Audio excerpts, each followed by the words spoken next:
Randy's Old Time Radio Shows presents Tom Mix Ralston Straight Shooters, one of radio's most exciting juvenile Western adventures.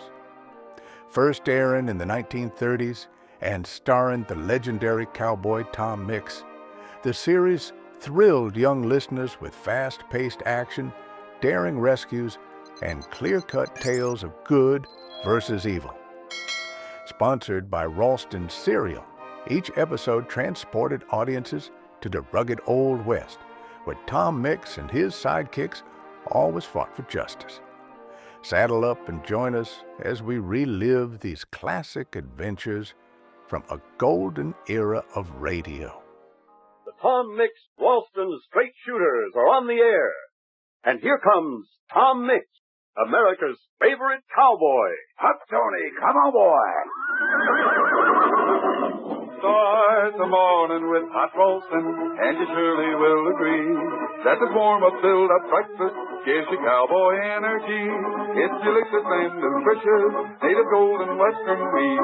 Take a tip from home, go and tell your mom hot roasting can't be beat. This is the 50th anniversary of the Tom Mix Ralston Straight Shooters. And here he is, as he was heard for many of those years, Curly Bradley, Tom Mix of radio. Howdy, straight shooters. This is Tom Mix, and I'm glad to be with you again. And to tell you the wind-up of one of my strangest cases, the mystery of the Vanishing Village. Let me go back to when Mike Shaw, Hardy Post, and I were riding along the trail and saw those lights of Smithville. Tom, I don't rightly savvy what's going on here. A whole town popping up out of the nothing where it disappeared. Hey, wait a minute. I don't know much about this, but I just work in the movies. I don't get paid to go into real danger. You sit your horse up here on the ridge. Mike, got your 6 guns loosened in their holsters? Like always, Tom. All right, then let's ride.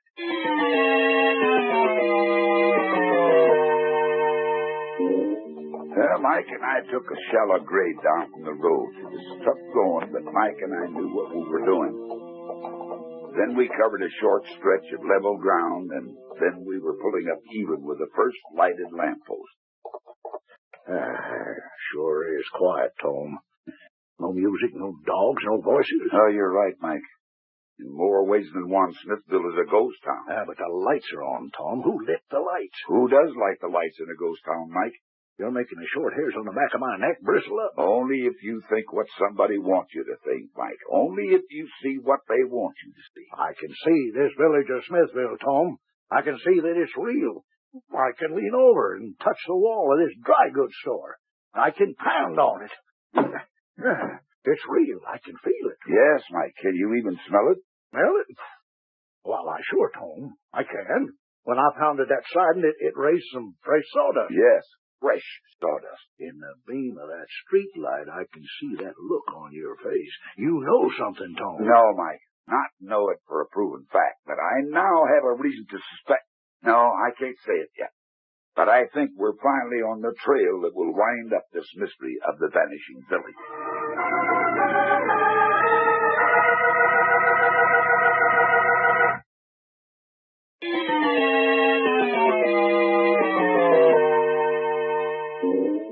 Mike and I searched the village of Smithville, but it was as we suspected. Not a living person was there. We had to get back to Hardy Post on the Ridge Road.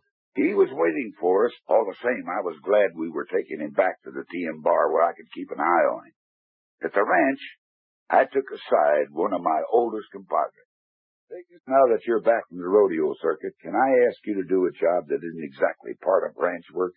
I reckon I'm ready to saddle up for any job you ask me to do, Tom. Well, I knew I could count on you, Pecos. I want you to go over to the hospital where Doc Green is treating Mary Slade.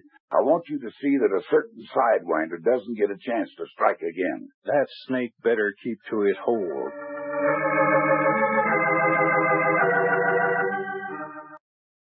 Pecos told me you wanted to see me, Doc Green. Oh, Hank Smith. Yes, my boy. I wanted to see you. And I want your help. For Mary? Oh, anything, Doc. We've done all we can. There's her mind. Maybe you could say her soul. Maybe the soul isn't the province of a country doctor, but you and I have to reach there. Ready, Doc. All right, come along over here. I know she looks pale, but her breathing is regular. I'm going to give her an injection now. Stimulant. Should start working immediately. Speak to her, Hank. Bring her back to you. Mary? Mary, dear. It's Hank. She's responding. Go ahead, Hank. Mary, dearest. Can you hear me? Her eyelids are fluttering. Her eyes are open. Don't be afraid, Mary. It's me, Hank. Do you understand? Hank. Oh, she knows you now, Hank. That's funny. She seemed almost frightened of you at first. I know why that was, Doc. Because she'll wake in a few hours. Well, we have to leave her now, Hank. It's important she rest. Come along outside. Doc, how's that little gal doing? Fine, Pecos. Hank, you were saying you knew what... Well, there's that movie director, Harlequin Hugh Dane. Tom and Mike told me about him. He couldn't have told you what a miserable excuse for a human being he is. Ah, the sick room where lies the poor unfortunate Mary Slade, struck down in her youth and beauty by some foul fiend. We must photograph her. Cinema Verity demands it. Photograph her even at death's door. Oh, brilliant idea, Mr. Dane, brilliant. Why, you dirty... Hold on, Hank. Hold on. Tom sent me over here to take care of things like this. Howdy, Mr. Dane. My name is Pecos Williams. That should interest me. Mr. Dane. Well, Tom Mix thought you might be interested in me for local color. See, I got a big hat and boots. Out of my way. I'm going to see that girl. I even got myself a six-shooter. I favor a single-action model myself. See, you cock it like this. See, the hammer stays back just like that. Harmless until you pull the trigger here. My good man, you have that monstrous weapon pointed at me. Goodness gracious. It's perfectly harmless until I pull this trigger. Don't touch that. I'm getting out of this rural madhouse. Marshal Mitchell here. Good work, Pecos. Hank, there's something I have to know. Something I think Pecos will want to tell Tom. Why do you think Mary was afraid of you at first? Because, Doc, I look like my father. How's that? My father, Sam Smith. Sam Smith, the man who owns the vanishing village of Smithville.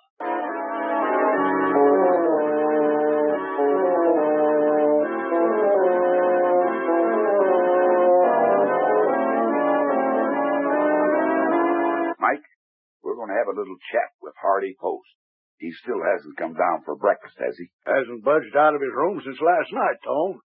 Sent down an order of a cookie to send his breakfast up on a tray. We'll bring Mr. Post some questions to chew on. Come on. Can't say I care much for that Hollywood publicity man, Tom. Hardy Post and his boss, the so-called Great Dane, never had a very good reputation in Hollywood. Now, here we are. Yeah. Bring it in. Oh, Mix, Sheriff Shaw. Thought you were my breakfast. Do I look like a fried egg? To preserve our friendship, Sheriff, I'll not answer that one. Friendship is a mighty important word in these parts. You're right, Mike. Now, forget about your stomach for the moment, Hardy. I want to ask you some questions. You take it seriously, don't you, Mix? Being a marshal in this hick town of Dobie. Yeah, you were great in films. All this Western gear here around the room. Can you still use this lariat? Oh, I imagine I can put a loop on what I have my eye on, Hardy. Let me see. I think you get your rope spinning like this. Oh, good. I still know how to put a rope where I want it. You put it on me, I'll take it off. Well, at least the loop isn't around your neck, Hardy. At least not yet. They hang people for murder. I don't know what you're talking about. Yes, you do, Mr. Post. As sheriff, I've seen that look on men's faces before. You know exactly what Tom is talking about. It's as clear as creek water. Listen, Hardy, I know everything. I know how Smithville vanished. I know how it came back. And I know who's behind it. You couldn't. Oh, but I do. You and the Great Dane wanted a hit movie. You do just about anything to get the publicity to make a hit. It meant millions of dollars. You two hatched up a scheme to make our whole village disappear from the face of the earth. How could I talk a whole town full of people into getting lost? You and the Dane needed help, and I reckon Dane could spot a man who would do just about anything for enough money. A man like Sam Smith. That's why his boy Hank couldn't take the greed that has come to possess Sam when his whole town seemed to be getting smaller. You mean Dane got Sam Smith to talk all the people who rented his stores and houses into going into hiding somewhere? Yes, Mike. For a supposed publicity stunt. Those people owed Sam a lot, and they hadn't seen through him yet, the way his boy had. But Sam still has them hiding out somewhere. Where is it, Hardy? Line shacks on the mesa? Those caves on Thunder Mountain? That's it. The caves. You don't know what you're talking about. How could the village, the houses, the buildings come and go like magic? It was magic. Hollywood magic. The movie crew disassembled that handful of buildings in Smithville, stored them, and put them back when the time came. All clever work. But I could smell the fresh sawdust of new construction when Smithville reappeared. Well, how could you transport all that stuff? Oh, you shouldn't have asked that one, Hardy.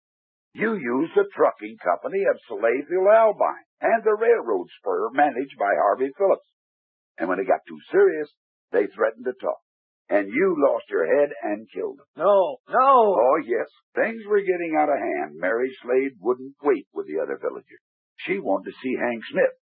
Then greed-crazed Sam Smith, her future father-in-law, struck her down. Now, that's obvious from the fear she showed when she mistook the son for the father.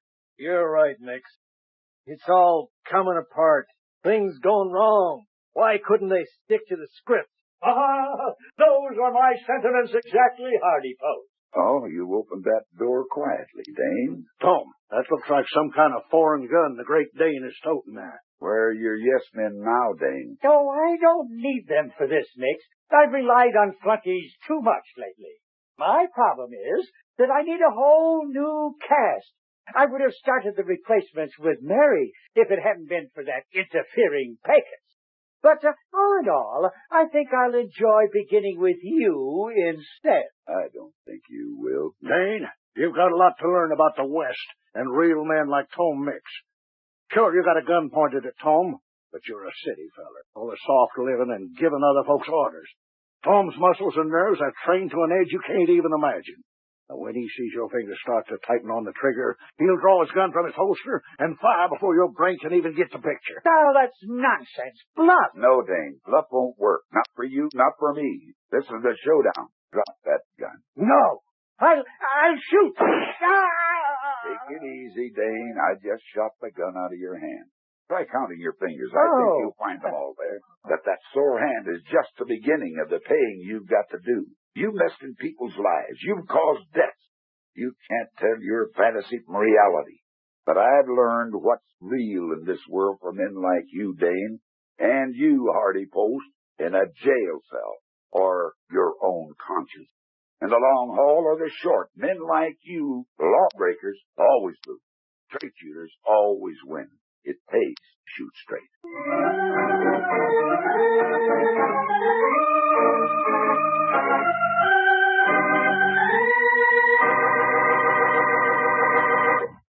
And so ends the mystery of the Vanishing Village. Tom Mix was played by Curly Bradley, featuring Jack Lester as Mike, Les Tremaine as Doc, and Jim Harmon as Pecos, with Art Hearn and Richard Gulla. Original material written, produced, and directed by Jim Harmon. Production assistant Barbara Gratz. Engineer Steve Markham for Frank Brzee Studios. This is a 50th anniversary presentation of the Tom Mix Ralston Straight Shooters on the Air. Start the morning with hot Boston, and you surely will agree that the form of filled-up breakfast gives you cowboy energy. It's delicious and nutritious, made of golden western wheat. Take a sip from Congo and tell your mom hot Boston can't be beat.